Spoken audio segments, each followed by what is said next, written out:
Okay, so here's one of the simplest yet most complex derivations of equations that ever existed.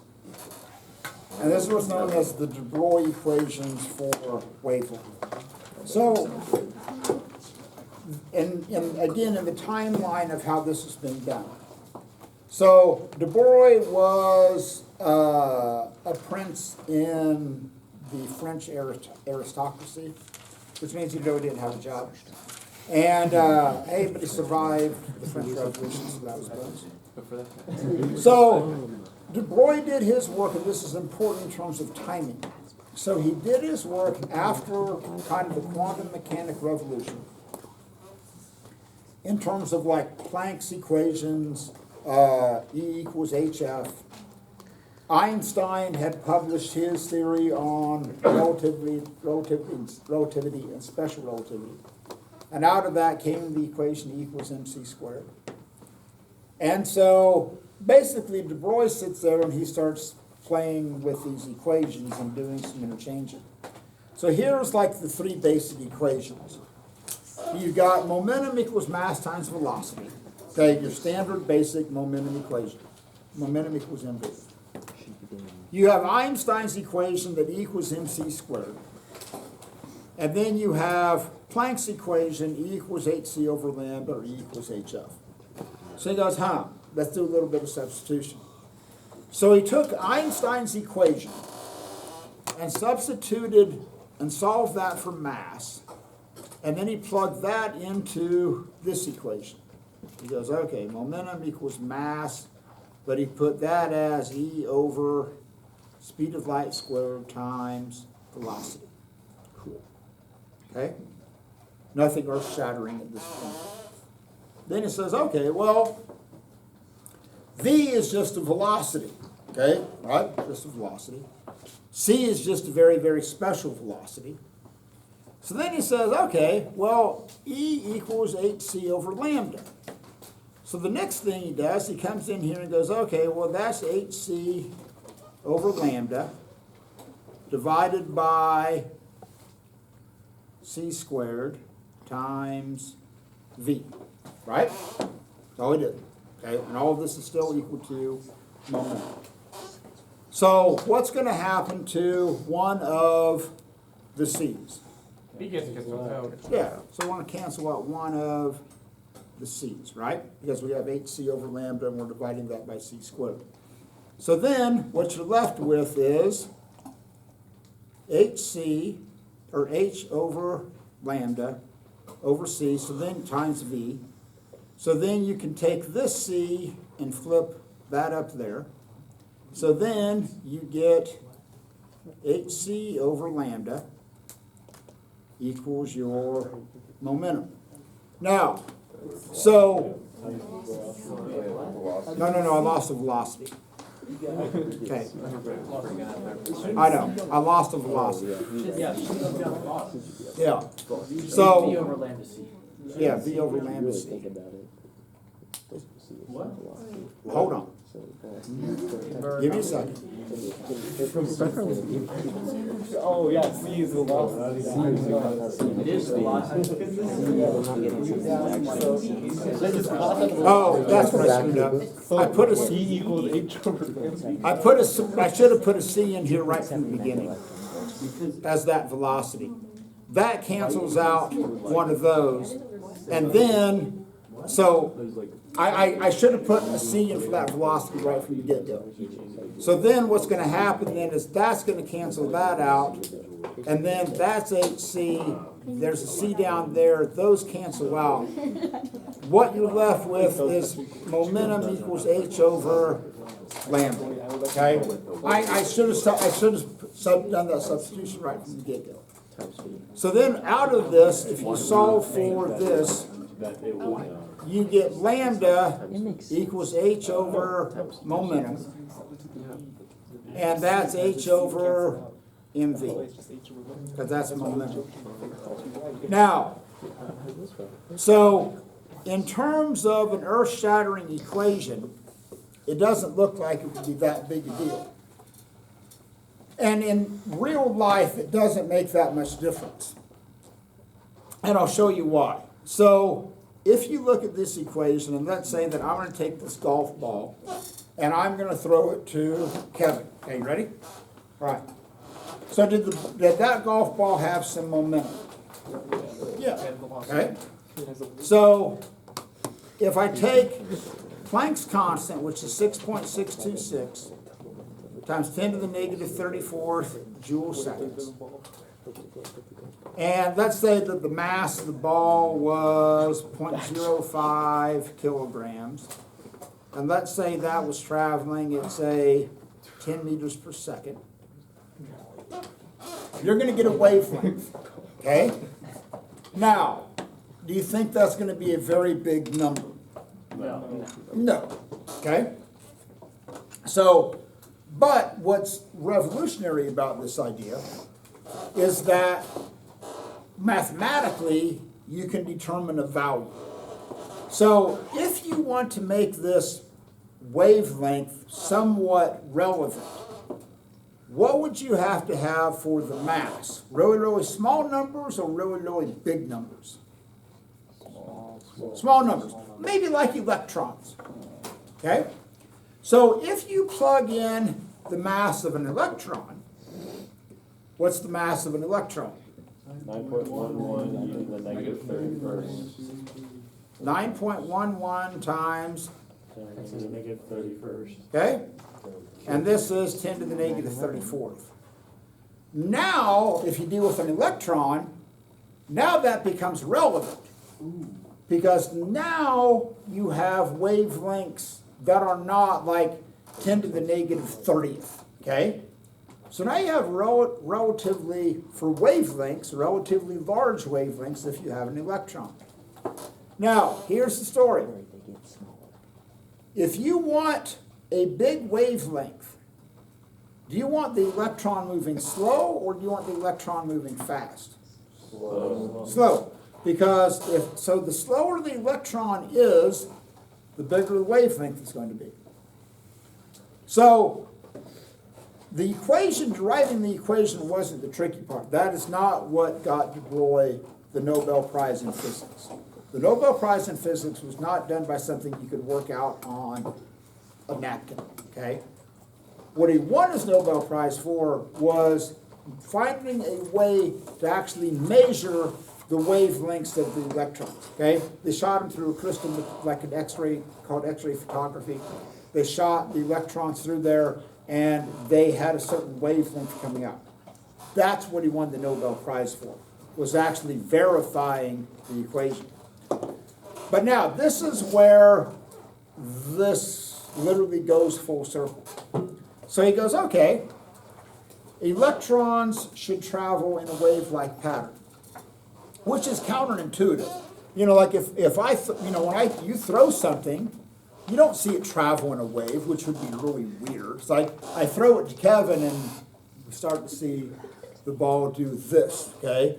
And do not do this. Let's say you make a horrible decision later in life and you decide to drive while drinking and the car starts to weave down the road. Oh, yeah. And the cop pulls you over and says, you were weaving. You go, dude, it's de Broglie. It's a wave function. The car is just a wave function. Okay? That's all it is. Yes, it's a law of physics. I had to. Or you try and walk the straight line and you weave. It's like you're drunk. No, I'm a wave function. Back off me. Okay? Now, if the cop calls me in and you're on trial and it's like, did you teach this person physics? Yes, I did. Did you tell them that you could walk as a wave function? I will roll you under the bus. Okay? I will add, and I'm going to have this on YouTube, like to pull this, like, as YouTube as my witness, I will go back and I will find this, like, I will tell them this does not apply to you. It only applies to physical objects. But something important happened. They were trying to figure out why electrons only had discrete energy levels, why they only existed at certain distances from the nucleus. So imagine this. So here's a planar wave function. So if I take this and I wrap this around like this, okay? And the rule is when I bring this together, I have to complete a wave function. So the wave starts here, goes around, and I end up here. So you'll notice that that's like a certain radius of that wavelength. Now, if I bring this closer, now I'm like this, okay? So now I'm starting here, it goes up, comes down, goes up, comes down. So this is two wavelengths, okay? Now, I can be here, or I can be at that next wave function out. I cannot exist in between because the wave function doesn't come back to its origin. So what would be the smallest possible One wavelength. one wavelength? So if I go to one wavelength and I curl this up, okay? It's heavy paper. This is good. And then you like it here. He's making the big transition. Okay? So, if I go right here, I'm starting here, it goes up, and it comes back down. So what's the circumference of this circle? No. In terms of the wavelength, what's the circumference equal to? The wavelength. The circumference equals the wavelength, right? So here's the cool thing. One thing developed to make the capacity, which was tough to do, to measure the diameter of like an electron going around a hydrogen atom, guess what? It perfectly matched the wavelength predicted by Broglie. And at that point, they go, now it all comes together.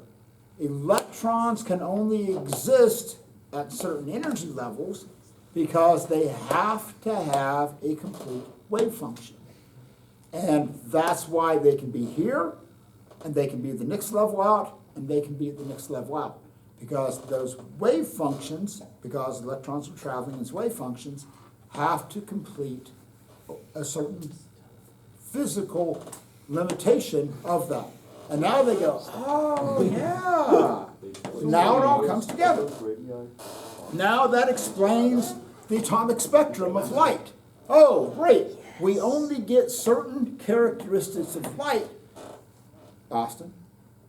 Thatcher. You're the second teacher that's done that to me this year. Who's Austin? Sorry. I don't know. Thatcher, okay, Thatch. So like are the radii of like the orbit of the electron, is that constant in each element? It is for like the 1s. But the problem is, and this works beautifully with hydrogen, but once you get into like more complex ones, Yeah. it gets real sketchy because you have so many electron interactions and things like that, and then you get interference with the wave patterns. So it works beautifully with hydrogen, but once you get past that, it works good as a mathematical model. We can still predict where it's going to be, but then it gets real muddy real fast. Alright. Okay? All right. Cool with that. Now, we need to do a little bit more hocus pocus, but not much. Speaking of momentum and kinetic energy. Oh, yay.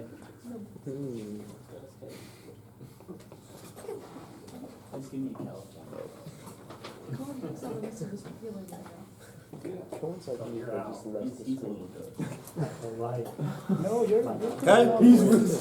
So, now that we have the de Broglie equation, lambda equals h over mv. So let's talk kinetic energy. So, if I solve this kinetic energy for velocity, what I want to do is substitute that in for the velocity in the de Broglie equation. Okay? You'll see why in just a second. So that's 2k over m, and the square root of that is going to equal your velocity.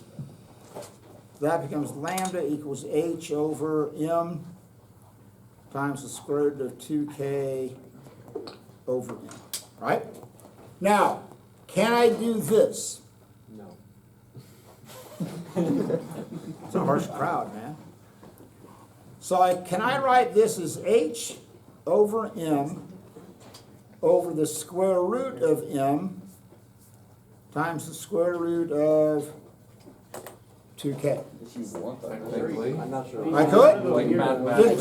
Just bear with me. Could I do it? I guess. Yes, mathematics. I guess could. you could. Right? So then can I write that as h times the square root of m over m times 2k, or the square root of 2k? Yes. Okay? Now, the reason that this becomes handy is this, because depending upon what you're given, like if they say, if you know the kinetic energy, this is where this becomes handy. If they're going to say, hey, the electron has 5.2 electron volts of energy, calculate its wavelength. So if you want to go back to this whole version of this, then you'd have to take the electron volts and you'd have to change that into joules and then set the kinetic energy then equal to 1/2 mv squared, and then take the 1/2 mv squared and find your velocity and do all this. This just gives you kind of a shortcut way to do this. But you have to be careful. If you're going to use the old school version of Planck's constant, that's going to be in what units? Joules. If that's the case, then your kinetic energy also has to be in joules. Okay? So, but if they're going to give you that kinetic energy in electron volts, then your your H value then has to be that 1 in electron volt seconds. So just be aware of the equation. All it does is that it saves you some time if you're trying to find the wavelength, if you're given the energy straight up. If you're old school and go, hey, I want to find the velocity and plug it into the original de Broglie equation, great. You can do it. It's just going to be a lot more work. Now, here's the other thing. Is it just this? It's just this. So you got lambda equals h over mv. I don't know. So if I solve this for velocity, I get h over m lambda, right? Cool. Now, here's the story. Kinetic energy, we're kind of going to reverse this process, equals 1/2 mv squared, right? So if velocity equals h over m lambda, what could I do? Yeah, I could go kinetic energy equals 1/2 m times h over m lambda squared. True? All it is simple substitution. So then I got 1/2 m times h squared over m squared over lambda squared, which simplifies down into, so I got 1/2, I'm going to cancel out one of those m's, so I've got h squared over m lambda squared equals your kinetic energy. Now, I have one last thing to do. And again, you don't have to do these. These are just handy-dandy little tricks to have mathematically because it can make life simpler. So I have one left to do. And this is the handiest one to have. So you know, kinetic energy equals 1/2 mv squared. And momentum is mass times velocity. So if I solve this for velocity, I get momentum over m. So then I've got 1/2 m times p over m squared, which gives me 1/2 m times p squared over m squared, which gives me 1/2 m, or 1/2 p squared over m, which if you want to get fancy, you can write that as p squared over 2m. So, again, this is where this is handy. So if you're given the momentum of the momentum of an electron, and they ask you to find the kinetic energy of that electron, so if you're old school, knowing the momentum, oh, you divide that by the mass to get the velocity, and then you take your velocity and you put that into 1/2 mv squared. This just saves you this step. You can just straight up take momentum squared, divide that by 2m, boom, there's your kinetic energy. So it just, all these equations do is save you hassle in terms of how you solve the equations. Okay. Now we have one last thing to do. Discrete is like an integer. Like it's not in between. It's like how the photons how they I know that. How they This is the same principle, right? You know one thing and you know the it's other. like Is this talking about that big like balloon energy that blew up of in the middle of the sky and for other people? Around like 1939, I assume. because Actually, it was there's probably 1938. Right? It was called Heisenberg. Really? Sure. The Heisenberg That's disaster? not Hindenburg. less. Oh, close enough. Okay. So This one's goofy. here's one of the great things that come out of quantum mechanics is what's known as the Heisenberg uncertainty principle. And this was one of the things that people really had a problem with in terms of quantum mechanics. Because, again, all these people were physicists. And they're used to being able to say, okay, so if I throw this tennis ball to Kevin, then there's a couple of things that I want to be able to know to describe this motion. The position, okay, hey, where's it going? And the velocity. And there's probably not much uncertainty in that measurement, okay? Because I keep track of exactly where it is and how fast it's going. I'll have a little bit of uncertainty, but not much. But with the Heisenberg uncertainty principle, and this applies to very, very small objects like electrons. So basically, what the Heisenberg uncertainty principle says is this. You either know where it is or how fast it's going. You cannot know both at the same time to a high degree of precision. And here's the reason why. Is because the basic act of finding something, an electron, for example, completely disrupts its orbit. Because everybody says, well, let's just look at an electron. Cool. Let's look at an electron. But here's the problem. You're going to try and look at a tiny, tiny, tiny, tiny, tiny, tiny, tiny dot of matter. So the rule with optics is that the smaller the object that you want to see, the shorter the wavelength has to be to see that object, okay? Well, if you want to see an electron, which is really, really, really, really, really small, what are you going to know about the wavelength of that light? It's going to be really, really, really, really, really small. But if you have a really, really, really, really, really small wavelength, what's going to happen to the frequency? Yeah, you're going to have a ton of energy. So here's this little electron, Eddie the electron minding its own business going, yo, sup, okay? And then all of a sudden, here comes Freddie the photon, bam, okay? Runs into the little electron. The electron goes, dude, what are you going to do with the electron? It's gonna run away. It's going to knock it out. So by finding it, you disturb its velocity. So you'll know where it is, then you don't know what it's doing after that. So here's an analogy with soccer, okay? So we're going to take Jaden, and we're gonna blindfold her, okay? And it's going to be at night, so she can't see anything. And we're going to tell her that a soccer ball is moving around the field at a certain distance. You don't know where it is, but you kind of know its velocity. It's going to be traveling at like 10 meters per second, around like this. And her job is to find it. So she's blindfolded, right? 10 meters a second? Huh? 10 meters per second. Okay, stop. That's Stay with the story, stay with the story. So confused by the end of it. So, here's all she can do, is walk around blindfolded and do this, okay?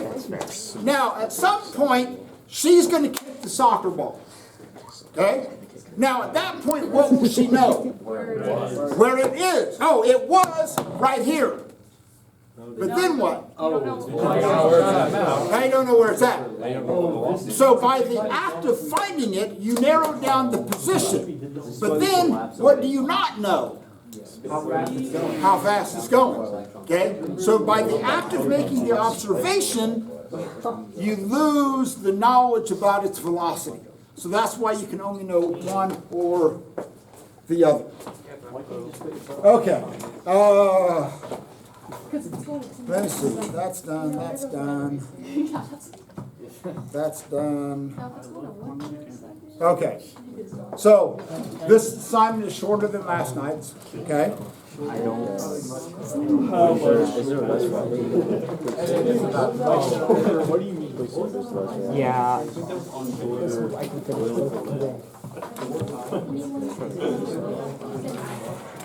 a shame that Indians won't tax. I might not be about Sunday. I was originally going to. Yeah, originally it was going to be Sunday, but then that's on Monday, right? Yes, me versus. So originally it was going to be today, but they switched the cut test to Tuesday. So. No, and also I'm aware of work to do to especially the correction. I probably won't even touch them Tuesday. So I'm going to watch that Sunday. I love how he kept switching back and forth.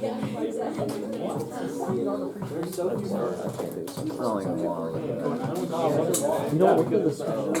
It's not That's crazy. Yeah, you work. That's crazy for saying. And then there's just Damn, Connor. You know, my phone's Yeah. Charles, I'll help you by That's whitewash meant to be, isn't it? Okay. So the other way that you can find kinetic energy of particles, and this is it's a random equation, but there's a lot of hidden truth to it. So the kinetic energy is 3/2, and this value of KB is what's known as Boltzmann's constant. It's 1.38 times 10, screw that up, to the negative 23rd.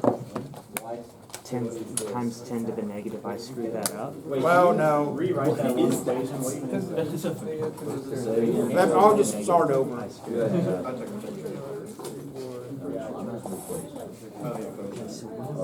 And this constant is on your sheet. AB, this is not chemistry. Wait, what is that equal? This is the kinetic energy of a gaseous particle. Are we gonna need to know this? Oh, one of the problems, yes. This is why I'm writing this down. So, but here's the significance of this. If you want to calculate the kinetic energy of a gaseous particle, oxygen, nitrogen, whatever it is, it's 3/2 Boltzmann's constant, 1.38 times 10 to the negative 23rd, and it has units of joules per Kelvin. So notice that the mass of the particle is not in here, but this gives you the kinetic energy of it. So if you have, no matter what the type of gas is, at the same temperature, oxygen, nitrogen, carbon dioxide, add it, they're all at the same temperature, they're all going to have the same kinetic energy. But what else does kinetic energy equal? Velocity. Well, 1/2 mv squared, right? Right. So if you have gases that are at the same kinetic energy, as the mass of the gas particle gets bigger, what happens to the velocity?